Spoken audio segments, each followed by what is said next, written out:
Hello friends, welcome to our channel study. तो guys आज हम पढ़ेंगे क्लास 10th की साइंस के चैप्टर 10 का पार्ट 5। तो गाइस पिछले वाले पार्ट में हमने मिरर फार्मूला पढ़ लिया था। गाइस इस पार्ट में हमें पढ़ना है रिफ्रैक्शन ऑफ लाइट। तो देखिए गाइस,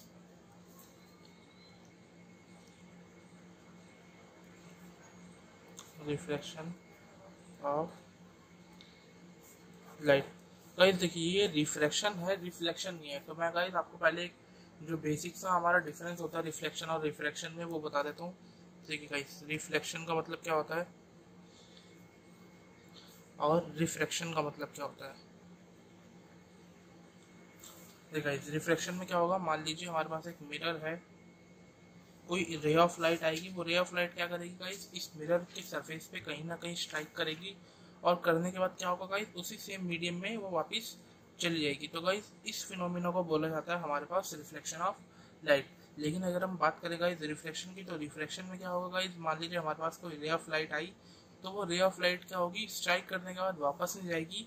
वो क्या होगी, इससे स्ट्राइक करने के बाद इसी के आर पार, मतलब इसी के थ्रू होके वो किसी दूसरे मीडियम में चली जाएगी। तो गाइस इस फिनोमिना को बोला जाता है हमारे पास रिफ्लेक्शन ऑफ लाइट। रिफ्लेक्शन में क्या होता है गाइस, जो हमारा मीडियम होता है वो मीडियम हमेशा सेम हो रहा होता है। मतलब अगर जो लाइट है वो एयर से आई है तो एयर वाले मीडियम में ही वापस जाएगी। लेकिन रिफ्लेक्शन में गाइस, अगर लाइट मान लीजिए एयर से आई है तो एयर से किसी दूसरे मीडियम में भी जा सकती है, जैसे ग्लास में, सॉलिड में जा सकती है, वो लिक्विड में जा सकती है।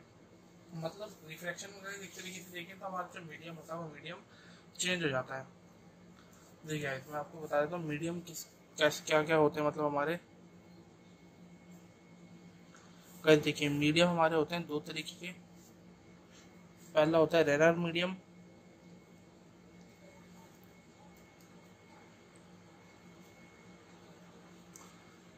दूसरा होता है गाइस हमारे पास denser medium.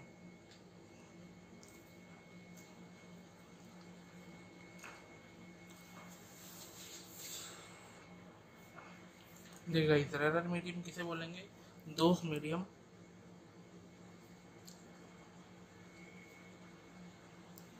which have lower density as compared to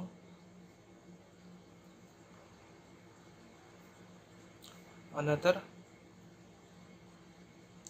medium.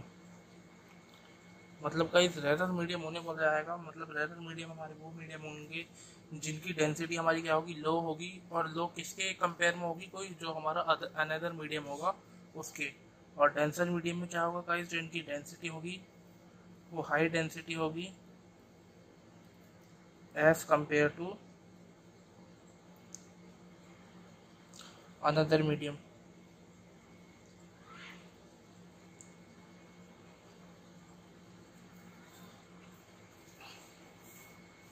ठीक है, रिफ्लेक्शन के हमारे कुछ मिरर होते हैं, वो रूल्स होते हैं। हम उस रूल्स को पढ़ देते हैं गाइस। वो रूल्स क्या क्या होंगे हमारे पास, देखिए। रूल 1 हमारे पास क्या है कि when a ray of light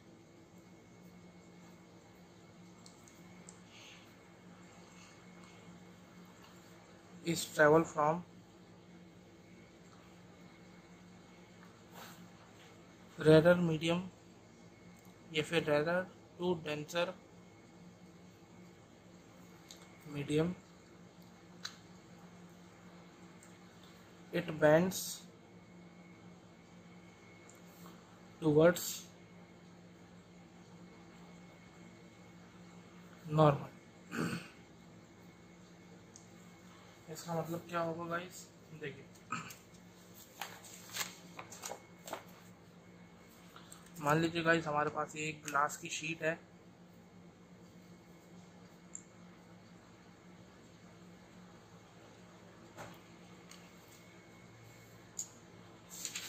ji guys, ये जो हमारा बाहर वाला मीडियम है ये है एयर। तो गाइस मान लीजिए यहाँ से एयर में से कोई रे ऑफ लाइट आई, आके वो इस ग्लास शीट से टकराई। और क्या होगा, ग्लास शीट से टकराने के बाद होना क्या चाहिए था गाइस, हमारी जो रे ऑफ लाइट थी उसे जाना चाहिए था एकदम सीधा। लेकिन वो क्या होगा, एयर से ग्लास में आ रही है। मतलब एयर के पार्टिकल्स देखें तो वो काफ़ी दूर दूर होते हैं और ग्लास के पार्टिकल्स देखें तो गाइस वो काफ़ी पास पास होंगे। तो यहाँ पे एयर हमारा क्या हो जाएगा, रेयर मीडियम, और ग्लास हो जाएगा डेंसर मीडियम। तो गाइस जब कोई भी ray of light rarer medium से डेंसर मीडियम में आएगी तो क्या होगी, जो नॉर्मल होगी ना, नॉर्मल कहाँ होती है गाइस, एकदम परपेंडिकुलर हमारे। तो कह रहा है कि जो हमारी रे ऑफ लाइट होगी वो आने के बाद नॉर्मल की तरफ बेंड हो जाएगी। मतलब इस रे ऑफ लाइट को सीधा जाना था, लेकिन ये सीधे जाने की जगह गाइस क्या होगी, थोड़ी सी बेंड हो जाएगी नॉर्मल की तरफ। मतलब अभी थोड़ी इस तरीके से जाएगी। तो ये था गाइस हमारा रूल नंबर 1। तो ये थी गाइस हमारी इंसिडेंट रे। और ये वाली जो रे होगी गाइस, इसे रिफ्लेक्टेड रे नहीं, इसे रिफ्रैक्टेड रे बोला जाएगा। रिफ्रैक्टेड रे। और जो हमारा रूल नंबर 2 है, वो रूल नंबर 2 गाइस कहता है कि when a ray of light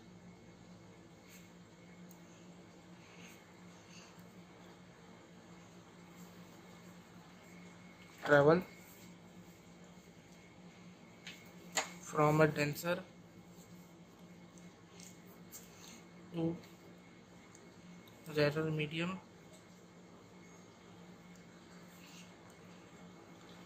it moves away from normal। अब ये गाइस ठीक अपोजिट है। पहले वाले में क्या था, हमारी रे ऑफ लाइट जो थी वो रेरर मीडियम से डेंसर में जा रही थी, लेकिन यहाँ पे रे ऑफ लाइट डेंसर मीडियम से रेरर मीडियम में जा रही है।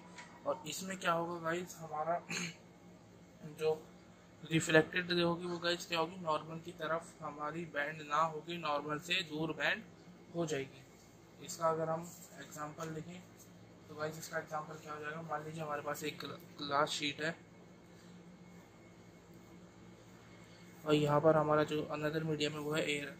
तो देखिए गाइस ये हमारा क्या हो जाएगा, डेंसर मीडियम, और एयर हमारी क्या हो जाएगी, रेयर मीडियम। तो ये क्या है गाइस हमारे पास ग्लास शीट।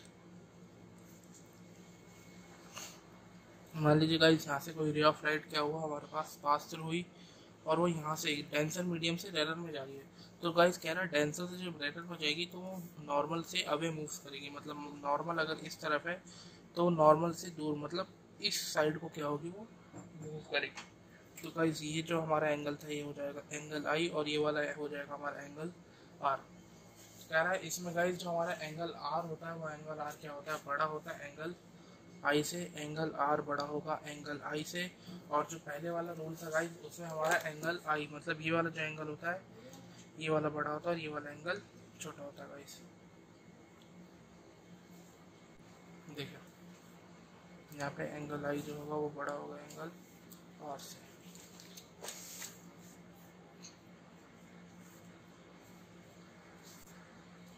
गाइस देखिए अब हम एक डेफिनेशन पढ़ देते हैं रिफ्लेक्शन ऑफ लाइट की। कह रहा है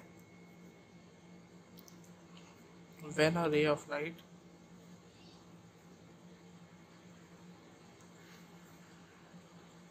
travel from one medium to another medium,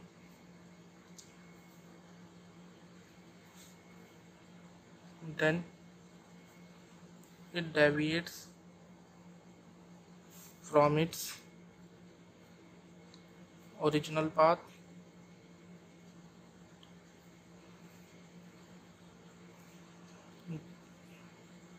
it is called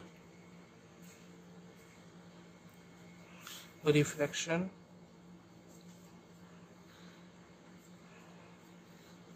of light।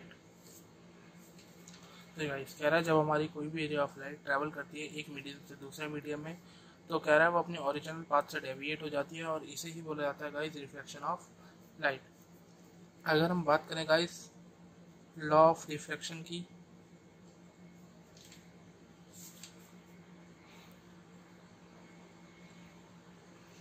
जैसे गाइस लॉ ऑफ रिफ्लेक्शन होता है ऐसी लॉ ऑफ रिफ्लेक्शन भी होता है। लॉ ऑफ रिफ्लेक्शन क्या कहता है गाइस, कि जो हमारा साइन ऑफ एंगल आई होगा और साइन ऑफ एंगल आर होगा, वो हमेशा गाइस हमारा कांस्टेंट रहेगा। मतलब इंसिडेंस एंगल का अगर हम साइन लें और रिफ्लेक्टेड एंगल का अगर हम साइन लेंगे तो वो हमारा कैसा होगा, कांस्टेंट होगा। जैसे मान लीजिए हम एग्जांपल में लेते हैं, हमने आई क्या ले लिया, हमारे पास 30 डिग्री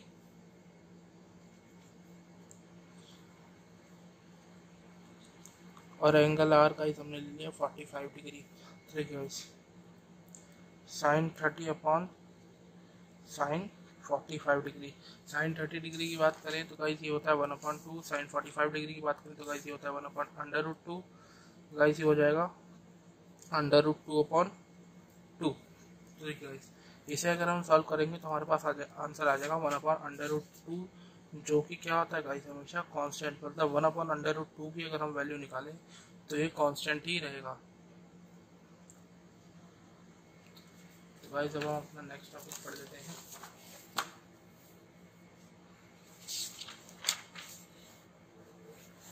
देखिए गाइस हमारा जो नेक्स्ट पॉइंट है वो है हमारा लेंस। मतलब लेंस क्या होता है, देखिए गाइस लेंस कह रहा है it is a piece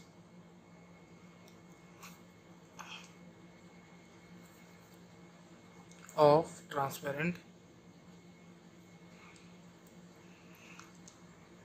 material which is bounded by two curved surface। मतलब भाई हमारा जो लेंस होता है वो क्या होता है, ट्रांसपेरेंट मटेरियल होता है जो क्या होता है हमारे दो कर्व सरफेसेस से बाउंडेड होता है या फिर बंधा हुआ होता है। गाइस देखिए लेंस हमारे दो होंगे, एक कॉन्केव होगा एक कॉन्वेक्स होगा। देखिए गाइस कॉन्वेक्स लेंस हमारे दिखने में कुछ ऐसा होगा और कॉन्केव लेंस हमारे दिखने में कुछ ऐसा होगा। गाइस कॉन्केव लेंस गाइस ऐसे अंदर की तरफ थोड़ा होता है और जो कॉन्वेक्स लेंस होता है वो थोड़ा बाहर की तरफ निकला होता है। तो इससे हम डिफरेंशिएट कर सकते हैं। देखिए गाइस अगर हम कॉन्वेक्स लेंस की बात करें, कॉन्वेक्स लेंस कैसा होगा गाइस हमारा, these lens are thicker at middle and thinner at edges। मतलब गाइस अगर हम कॉन्वेक्स लेंस की बात करें तो क्या होगा, बीच में से हमारा जो मिडल पार्ट होता है, मिडल पार्ट में से मोटा होगा और एजेस की कॉर्नर्स होंगे, एजेस जो होंगी वो एजेस कैसी होगी गाइस हमारी थिनर होगी, मतलब पतली होंगी। दूसरा पॉइंट है गाइस ये जो हमारे लेंस होते हैं, these lens are also called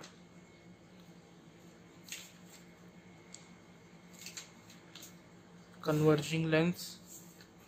अब गाइस इन्हें कन्वर्जिंग लेंस भी बोला जाता है। कन्वर्जिंग लेंस क्यों बोलते हैं गाइस, क्योंकि अगर इस पे जो भी रे ऑफ लाइट आती है क्या करता है, उसे एक सेम पॉइंट पे कन्वर्ज कर देता है, इसलिए इसे गाइस कन्वर्जिंग लेंस भी बोला जाता है। अगर हम बात करें कॉन्वेक्स लेंस की, वो कॉन्केव लेंस की, देखिए कॉन्केव लेंस कैसा होगा हमारा, सबसे पहले कह रहा है these lens are thicker at edges and thinner at middle। मतलब गाइस ये जो हमारे लेंस होते हैं क्या होते हैं, हमारे जो एजेस होंगे इनकी वहाँ से मोटे होंगे और बीच वाला जो एरिया होगा वो गाइस इनका काफ़ी थिन होगा, पतला होगा।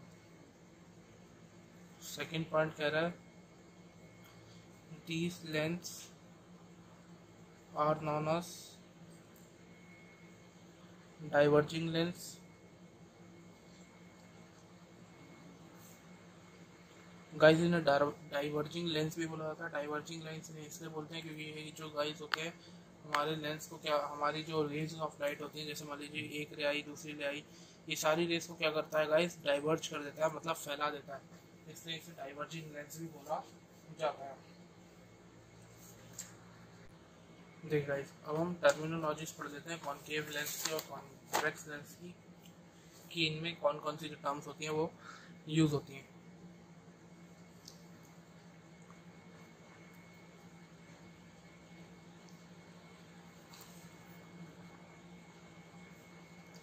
सबसे पहले हम पढ़ लेते हैं गाइस कॉन्वेक्स लेंस के बारे में।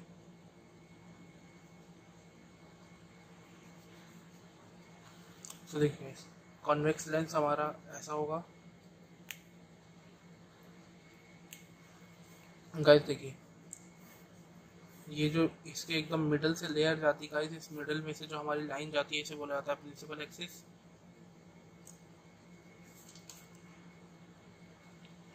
गाइस ये जो एकदम बीच में इसका सेंटर जो होता है, इस सेंटर को बोला जाता है guys optical centre.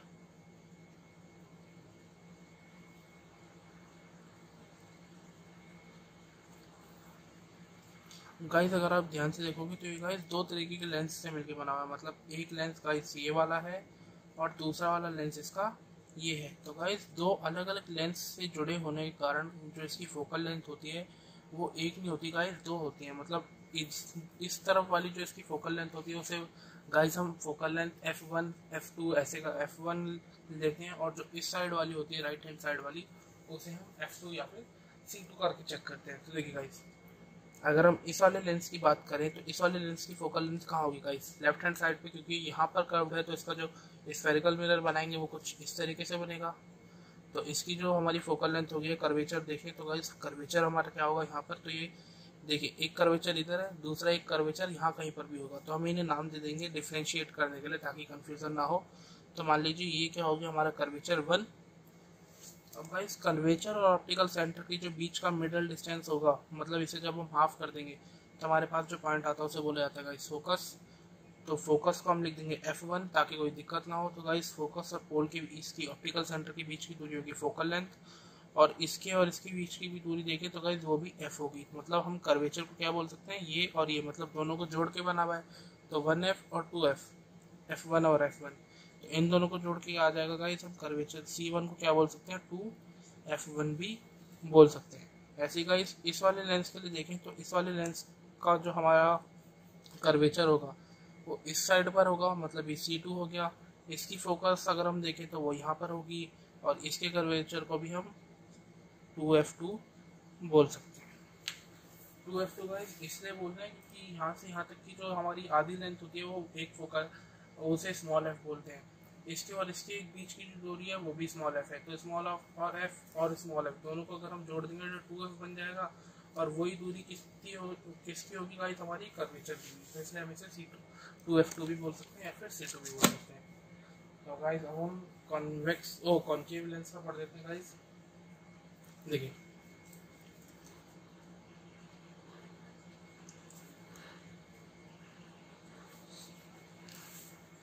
Concave lens हमारा कुछ ऐसा होगा, इसके मिडल में से जो गाइस वो जाती है लाइन उसे बोला जाता है उसकी प्रिंसिपल एक्सिस। यहाँ पर गाइस इसका कर्वेचर होगा, इधर इसका होगा फोकस, इसे हम 2f2 भी लिख सकते हैं। यहाँ पर भी इसका एक कर्वेचर होगा c2, इधर इसका एक फोकस होगा f2, और c2 को ही हम क्या लिख सकते हैं 2f2 भी लिख सकते हैं। और ये जो मिडल वाला पार्ट होगा इसे बोला जाएगा गाइस इसका ऑप्टिकल सेंटर।